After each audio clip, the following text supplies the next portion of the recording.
Hi friends and hi kabaddi lovers. ఈరోజు ankle hold చేయడానికి basic variations ఏమేమి ప్రాక్టీస్ చేయాలో చూద్దాం రండి ఫ్రెండ్స్. ఇప్పుడు first thing, without partner cone or water bottle use చేసి యాంకిల్ హోల్డ్ ఎలా ప్రాక్టీస్ చేయాలో చూద్దాం ఫ్రెండ్స్.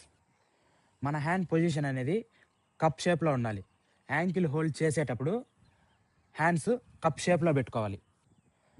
రైడింగ్ స్టార్ట్ చేసి ఫుట్ వర్క్ వేసి బ్యాక్ వచ్చినప్పుడు మన లెగ్ అనేది ఇక్కడ బోనస్ లైన్ మీద పెట్టుకొని రైడర్ ఎప్పుడైతే ఫార్వర్డ్ వెళ్ళి మళ్ళీ బ్యాక్వర్డ్ వస్తాడో బ్యాక్వర్డ్ వచ్చి బోనస్ చేయడానికి వచ్చినప్పుడు ఒక స్మాల్ స్కిప్ వేసి రైడర్ లెగ్ని హోల్డ్ చేసి లిఫ్ట్ చేయాలి. సేమ్ చూపించినట్టు హోల్డ్ చేసి లిఫ్ట్ చేయాలి. ఎప్పుడైతే రైడర్ ఫార్వర్డ్ స్టెప్ వేసి మళ్ళీ బ్యాక్వర్డ్ వస్తాడో అప్పుడు రైడర్ లెగ్ని, ఇప్పుడు రైడర్ ఏ లెగ్తో అయితే బోనస్ చేస్తాడో ఆ లెగ్ని మన లెగ్తో కవర్ చేయాలి.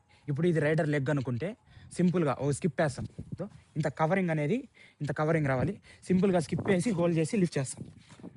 సేమ్ సింపుల్గా స్కిప్ వేసి హోల్డ్ చేసి లిఫ్ట్ చేసి రైడర్ మొమెంటం అనేది ఎన్లైన్ వైపు టర్న్ చేస్తాం. యాంకిల్ హోల్డ్ చేసేటప్పుడు మీకు టైమింగ్ అనేది చాలా ఇంపార్టెంట్. ఆ టైమింగ్ రీచ్ అయ్యి రైడర్ ఎప్పుడైతే ఫార్వర్డ్ వెళ్ళి బ్యాక్వర్డ్ వస్తాడో మీరు ఆ టైమింగ్ రీచ్ అయ్యి యాంకిల్ అనేది హోల్డ్ చేసి ఈ టైమింగ్ రావాలంటే ప్రతిరోజు మీరు ప్రాక్టీస్ చేసుకోవాల్సిన వేరియేషన్ వచ్చి 1 2 3